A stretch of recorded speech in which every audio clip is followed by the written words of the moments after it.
I probably owe you guys an explanation on this car, huh? There's been a lot going on with this thing over the last few weeks, and it's been a lot of technical stuff, and that's why we really haven't seen too much with this car on the channel, and I apologize about that. So today, we'll give you guys an update on this thing. So since the last video that you guys saw with this car, you guys saw that the drain plug got blown out, and that was a little bit of a difficult situation because basically the oil pan that was in the car was extremely hard to get. We ended up getting the oil pan, getting a new drain plug, and we got it installed and put back in the car. And you guys saw that we took it out to make sure that everything was okay. And it was. The drain plug was great. That was really good. And then after that, you guys remember we took it over to Taylor's, and Taylor fabbed up a nice catch can. We got it put underneath that panel, and it looks amazing. All of our new lines got ran from the engine cover back over there, from the valve covers, all the way back over there. It really looks extremely, extremely good. And then after that, we took it out to go test it. And this is where I got to give you guys an explanation of what was complicated after that. So if you guys remember, we put in this little gadget here. This is the AMS 2000. It is a management system that essentially controls boost and controls a lot of other things. Right now we've got it set up as a boost controller. It does a whole lot of stuff, but right now, like I said, it's a boost controller for this car. After we got that thing installed, it gave us a little bit of problems because it didn't quite work exactly like we thought it was. The reason why is because the previous boost controller that was on this car, which we actually ended up putting on the Miata, I'll show you guys real quick. Check it out. Check it out, you see it? So anyways, we ended up putting the boost controller that was on the GT350 in the Miata, and the reason why we ditched that boost controller is because we were pretty much maxed out at the limitations for what we were able to do with a basic boost controller like that. And we went with the AMS 2000 because we were looking to do what is called boost by gear. And essentially what that means is every gear that you put it in, you've got a different boost level. So, going inside of the car, basically, first gear, whenever you're in first gear, would probably make about 8 pounds of boost. Then whenever you're in second, the controller can typically control it whenever it's working properly to make, let's say, 10 pounds. And let's say in third gear, you know, we're getting rolling a little bit faster, so it can take a little bit more mile per hour, a little bit more boost without losing traction. So let's say we send 15 pounds at it, and in fourth, let's just say we run it all the way to 20 or something. That would be a super ideal setup because you would eliminate traction issues basically. In first gear, you could find that limit of right where it's breaking loose and you can dial it in right up to that ledge basically. In second gear, you do the same thing. We went out and we started testing this. By the way, this is about to get really technical. So if you guys are not interested in the technical details of what I'm about to talk about, don't watch this video. This is not for you, I promise. Essentially, we were trying to set up boost by gear. And so on these cars, I've been learning so much about these along with Doug because we've had to been figuring out all this. But on these cars particularly, these cars pull the speed off of the rear wheel speed sensors instead of, let's say, like a front wheel speed sensor. And so the AMS is wired into this car to pick up wheel speed based on the wheel speed sensors, which is obviously in the rear tires, or on the rear wheels at least. Whenever we set up our boost by gear, let me go back a little bit now that I'm thinking about it. So even further than that, on this car, after we had already installed the AMS kit and everything, we came across a problem, which I don't know why we didn't really think about, whatever, kind of stupid, but we didn't think about how are we going to figure out what gear the car is in? Well, not us, I guess. How is the AMS 2000 going to figure out what gear the car is in? This car does not have a gear indicator, which means that whenever I put this car into first gear, there's nothing on the dash that shows up saying, hey, you're in first gear. There's nothing anywhere.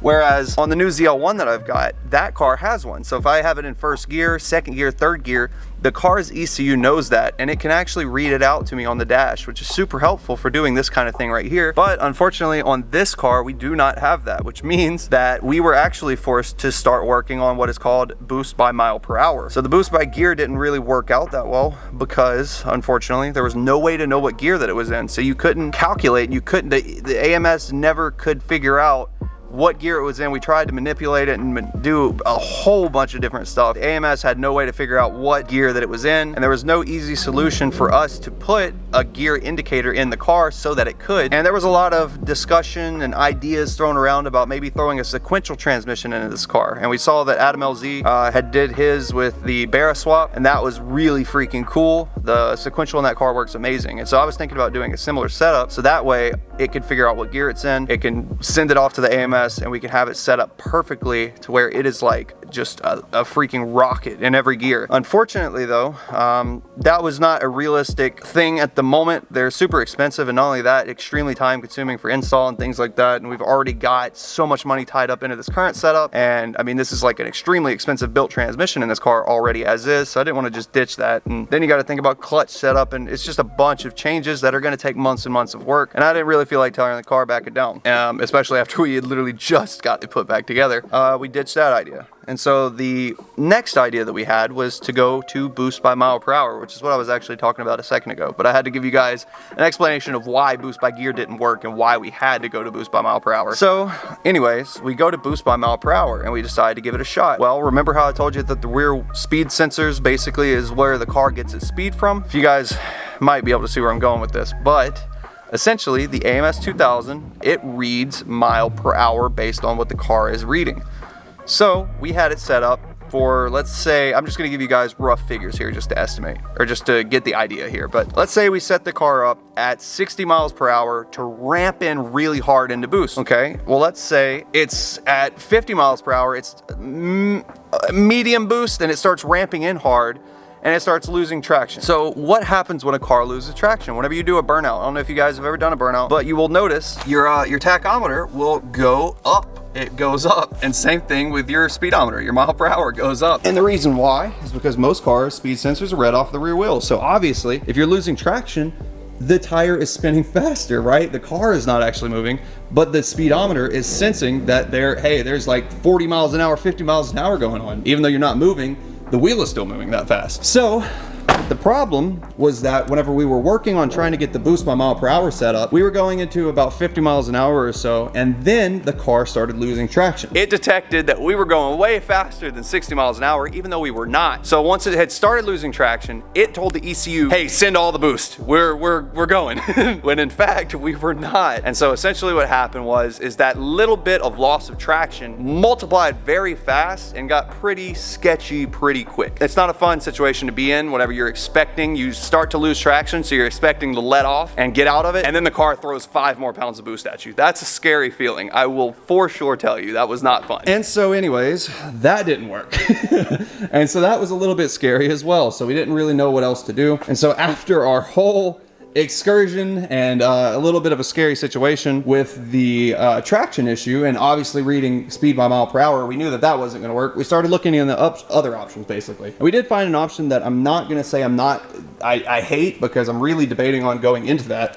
But they make a front wheel speed sensor conversion. Basically, it's a sensor that you have to take the rear, or I'm sorry, not the rear, the front hub and spindle assembly off. And I've got this one here so I can show you guys. It's kind of basic, but essentially you'll mount a new sensor into the spindle itself, and you can run that sensor to the AMS that's in the center console. That way it picks it up off of the front wheels. And so that's going to be eventually what we are going to go to. We just need to take the time to actually do it and get it machined. And you know, it's a lot of work. We just haven't done it yet. That is going to be the long-term solution at this point, but I'm going to explain to you guys all of the issues that we've been having, because it's kind of fun. In an effort to get the car ready for Texas 2K, because that was actually, I didn't tell you guys because I didn't want to get anybody's hopes up, because I knew that there was a probability that this car could have a lot of problems before then, but I was really trying hard to get this thing ready for Texas 2K, so we skipped over the idea of doing the front wheel speed sensors, and we tried to come up with another solution that would get this car ready ASAP. And so what we did was Doug worked out a new map on the AMS that actually, instead of reading off of mile per hour and giving us issues, was reading off of RPM. And so the benefit to that is that at least as you're climbing up into RPM, it can control the boost, and you don't want at 3,000 RPM a crazy amount of boost to hit, because obviously you'll lose traction. And so we started to figure out a few different ways that we could manipulate it and make it work. And then we started having a little bit different issue.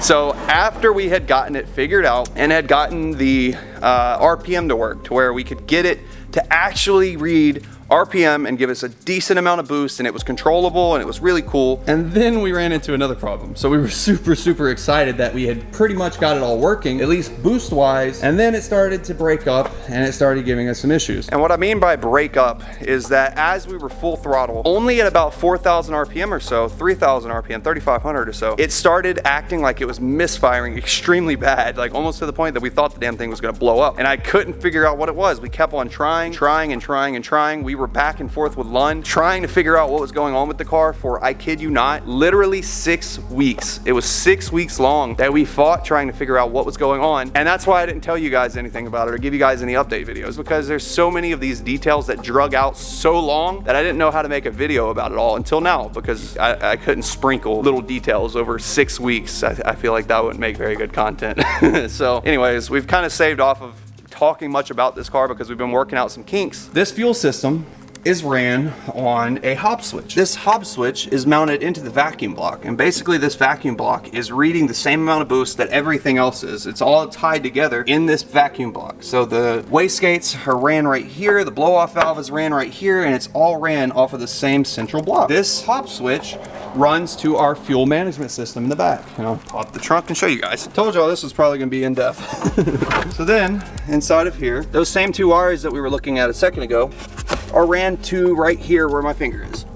Right there. And so basically what the hob switch does is it's a 5-pound hob switch. It's ran off of our vacuum block. What it does is whenever it reads 5 pounds of boost through that vacuum block, it tells our engine management system back here, the fuel pump controller, it tells it, hey, you're only running on 1 pump right now, but this dude is sending this shit, you need to send 2 more pumps. We need more fuel. And so to save, or in an effort technically, to save the fuel pumps and not have them running 24/7, we only run 1 fuel pump in this car. And whenever we need it, the additional 2, which is 3 total, all 3 of them are full blast sending fuel to this thing whenever it needs it. But that's only at 5 pounds of boost. This was where it got difficult. Basically, the single fuel pump that was sending fuel was not enough at, let's say, 4.5 pounds. So right before it ramps into that 5 pounds and tells the other pumps to kick on, it had actually started barely losing fuel pressure on that 1 pump at about 4 pounds. And so whenever the second and third pump kicked on at 5,000 RPM, well, at 5 pounds of boost at least, it was leaning it out just ever so slightly enough to make it break up and sound like something's going on. And then the 2 more pumps would kick on and it would be perfectly fine again. And then we were so freaking confused at that. We could not figure out why, and it took so long. We changed out so many spark plugs, so many diagnostics going back and forth, but it literally just turned out that this specific setup, making as much power as it's making, the hob switch is a little bit ineffective because, again, 1 pump was on until 5 pounds, then 3 pumps, but right before that interval where it kicks the other 2 on, it was leaning out a little bit and losing fuel pressure and then kicking up real fast, and it was fine again. And so if you would have heard what the car was doing, I swear to you, that would have been the last thing that you expected, for sure. So the way that we fixed it was, after a little bit of experimenting, we actually didn't even record this. That's why I'm recording this now, to explain before we get into the next part of the video. But down here, basically what we did is Doug hardwired this thing to where 2 pumps were full-time active instead of just 1. And then whenever the hob switch read 5 pounds of boost, then the 3rd pump kicked on instead of the second 2, basically, the next 2. Now, there's 2 pumps running full time, and then whenever that hob switch under the hood detects 5 pounds, a 3rd pump kicks on. And what that does is those 2 pumps are on 24/7, so whenever it gets up to right at that 4.5 pound mark, it actually is having enough fuel there. And then obviously whenever it has 5 pounds, the 3rd pump kicks on, and there's plenty at that point. So it turns out that literally all that we needed to do was take 1 wire and swap it to another hole. And that literally fixed everything. It was pretty crazy, and there was a lot of frustration, and we could not figure it out. After we got the 2 pumps to be hot all the time, we had enough fuel to where it was not breaking up anymore at that weird spot, and it's getting into boost perfect. Everything is absolutely amazing on it. And for the first time, which you guys are actually about to see, we took the car out after we had verified that it was fixed, and we went out and started testing a little bit more with the AMS. And so I told you guys that we have it set up by RPM right now. So now that we had the boost issue fixed, we could start working on this little guy here. So this is the AMS 5-position switch. And as you guys see here, you've got 5 different positions that you can pick different boost levels, different aggressiveness of boost ramping in and things like that. And obviously how much boost that you're running. So it's pretty cool that you can adjust all that. Setting 1, we wanted it to be kind of soft. Setting 2, setting 3, setting 4, setting 5, keep going up. We wanted it to be a little bit more each time that we were basically clicking. And so after we figured out that it was done being broken up and done with all the crap that we had been working on, the first thing that we did was go out and take the car out to go try and set up the maps 1 through 5 on the switch, so that way we can use the car, because that's what we've been waiting on the entire time. We took the car out and we got it to work, for sure. And we also found out a little bit of an interesting detail as well. So the highest that you guys saw this car making on the dyno was 1125, right? Well, crazy enough, we actually learned that our dyno is reading a little bit low. And so we found out that truly, I'm not using an excuse here at all, because horsepower, like I've said before, horsepower does not matter. I'm not trying to say anything here. I'm just trying to explain to you guys. It's cool. This car actually, the day that it made 1125, truly was at about 1200 horsepower to the wheel, but our dyno needs to be recalibrated, as we learned recently.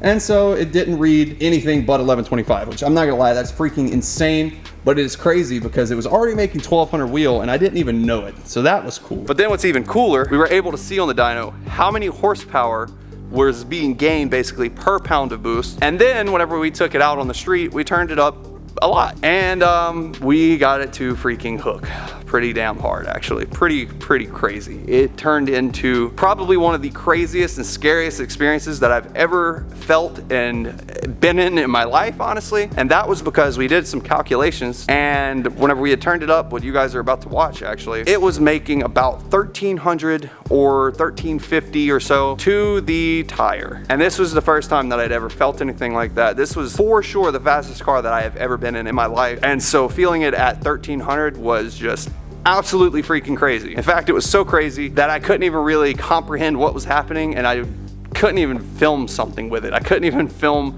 a proper video because I was like losing my mind. I couldn't even film an explanation of what was going on. It's like it's a weird sensation. I don't even know how to explain it. Your mind literally just goes blank because it's like such a new feeling. It's just, that is freaking ridiculous. It is insane. But anyways, long story short, we ended up getting the car fixed. We got all the fuel issues and the braking up issues fixed. We managed to get a catch can in there. It's not gonna blow our drain plug out anymore. And then we found out that this thing is actually making a lot more power than we thought. And we got everything fixed with the boost controller, so we were able to turn it up even more. And being that it wasn't on the dyno and it was actually on the street, the clutch was holding incredibly well. So shout out Mantic for that. That is incredible. So with that being said, now that you guys understand all of the crap that we've been going through with this car for the last few weeks, why it hasn't been on video, and also a little bit more about the troubles that we've been having and why we didn't make it out to Texas 2K in this car, which just seriously breaks my heart. I wish that we could have figured it out earlier. I just never have been in a situation like this before, so we're learning as we go. This video is pretty damn cool, and I'm super excited to show you guys. So with that being said, let's jump into the video.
With the new tire and wheel setup plus the new boost controller and everything, so that's pretty cool to see. Third gear roll again. All right. Setting 5 now. Yeah. We can try it right here. Yeah, I'm worried about the pavement. We'll see. Try it.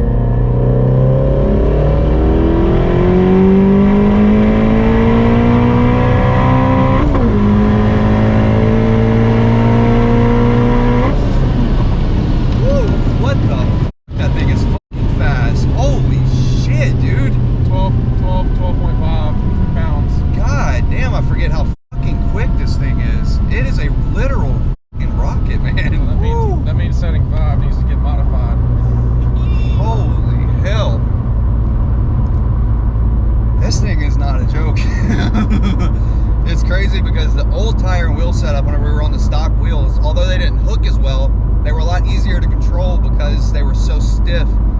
These are a little bit softer being with the radials, which is why they hook so well. But the issue with that is that we get a little bit more sway, but it's not bad. A little bit of wobble, yeah. How many pounds was that? You said 12? 12, 13, right at basically. Before I turned the camera on, I was talking to Doug. I was like, I don't know why, but every time I drive this car, I get like super quiet. I don't talk as much like I do in normal cars whenever I'm recording, and my hands just get so sweaty. This thing is like literally so fast that it makes me not even be able to act right.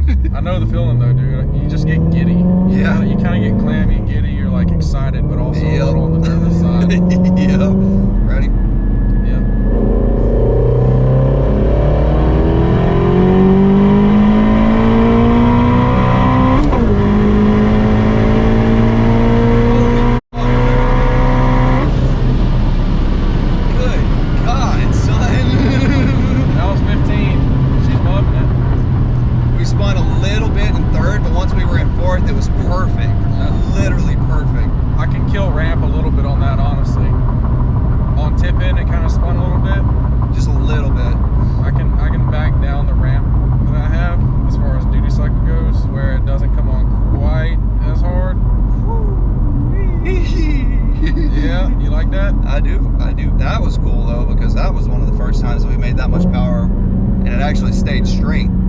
Definitely faster, and it's definitely a lot harder to keep straight, but it stayed straight.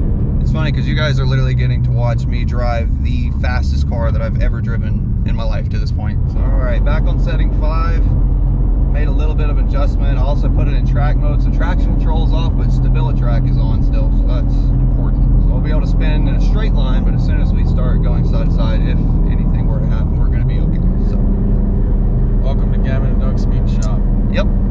Take off in 3, 2, 1. Boost loading.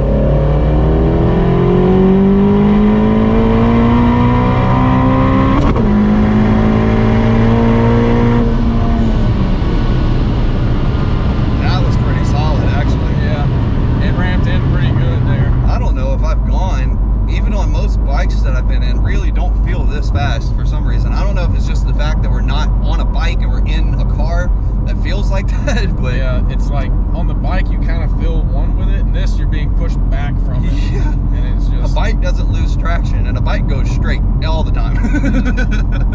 This is weird. Yeah, this is pretty wild.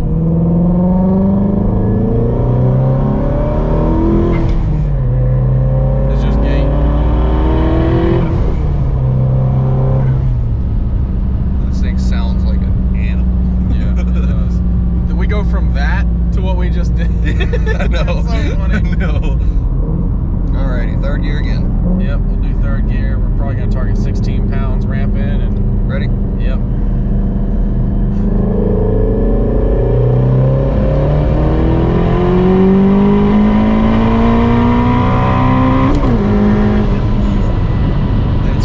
We're at the plugs now. Yeah. Yeah, so that's right at 15 pounds, and we're getting a little bit of breakup up top. So I think it's time to make a trip back to the shop.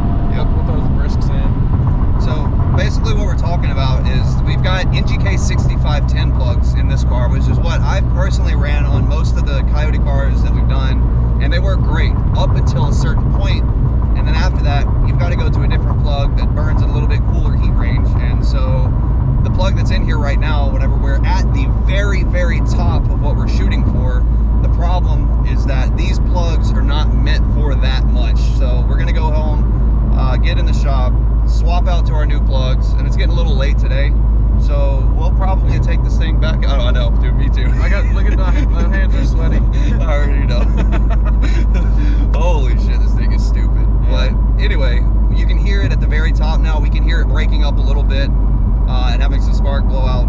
So we're gonna get back, change our plugs to a little step colder with our new brisk plugs that we've got. I think, what are they, RS7s, or what are they called? I don't even know. I don't even remember either. On our way back to the shop, since we're having plug issues up top and a lot of boost, we're turning boost down. We're actually going to try out setting number 1 because we didn't get to try out number 1 yet. So we're going to make sure that every setting is actually working properly now. So we'll be making about 8 pounds, which really not that much power. You should be fine. Yep.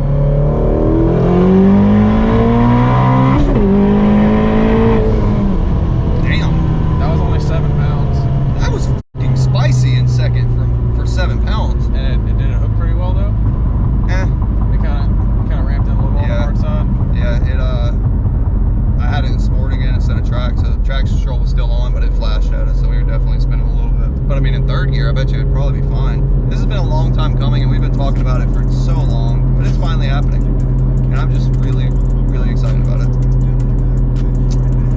Fuck yeah. If I could change it the night way, I'm beating it up like I'm Tyson. She's sucking me clean like a Dyson. I'm going back to my old ways. Fuck it, I think that they like it. Rolling up all of my problems and smoking them down in the backwood. Pray to the Heavenly Father, tell him that if I could change it the night way.